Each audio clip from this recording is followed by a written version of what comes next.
This footage was suppressed following Incident Order 412.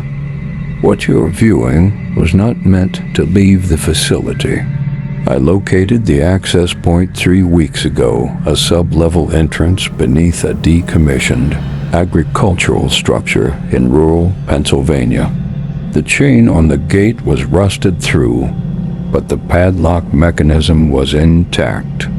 The smell was wrong. Ozone, damp concrete, something underneath that. The camera kept recording. I kept descending. If you're seeing this, you're not supposed to.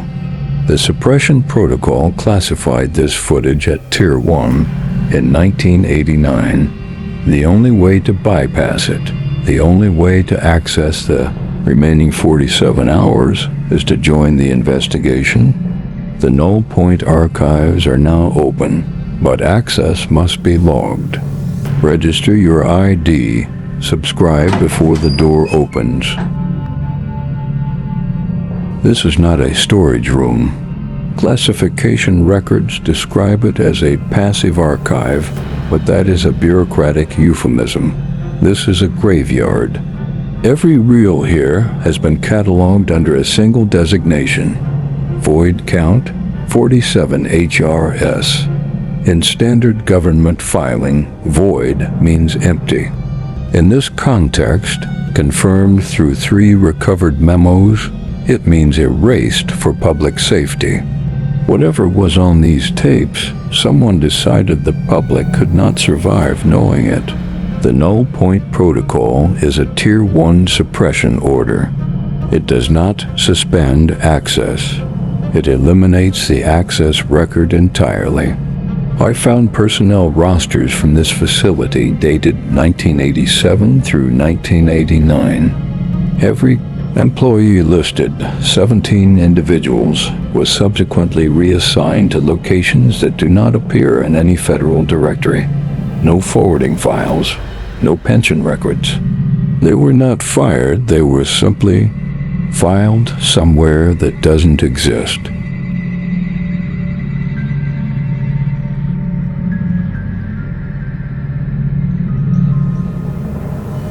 The label reads containment failure.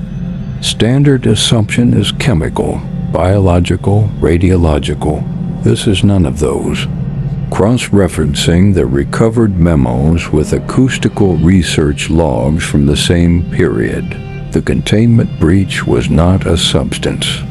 It was a frequency, a specific waveform captured accidentally during a routine recording session in Sublevel 3. Whatever was recorded on tape 14 does not play back as sound. It plays back as something the brain processes differently than sound. The handwriting is inconsistent. Pressure applied mid-letter, then released, then reapplied. Someone wrote this while their hands were shaking. It wasn't a regulation warning. It wasn't printed, not stamped. Someone wrote it themselves after the fact and left it here deliberately. The archivist pauses, then inserts tape 14 into the portable playback unit. Protocol does not cover what happens when the protocol itself becomes the anomaly. The screen activates. What the archivist initially categorizes as static is not static. It has rhythm. It has pressure. The closest approximation in the recovery notes is this. It sounds like screaming processed through 30 years of magnetic decay. On the monitor, a shape resolves. It is not a person. It is the visual output of the null point frequency itself, rendered into approximate human geometry. It does not move. It looks back through the glass.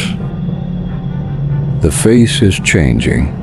The archivist recognizes the structure first, the jawline, then the brow.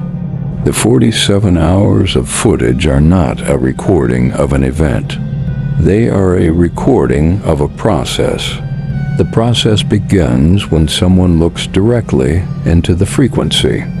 It ends when the frequency is finished looking back. The 47th hour is not the end of the tape. It is the point at which the observer and the observation become the same file.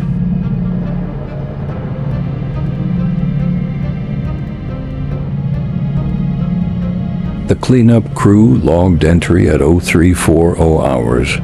The camera was found running. The portable playback unit was warm. The tape was still inside. No archivist was recovered from the premises. The clipboard stamp reads, "Accessory Suppression Protocol active." A secondary note, handwritten beneath the stamp, has not been redacted.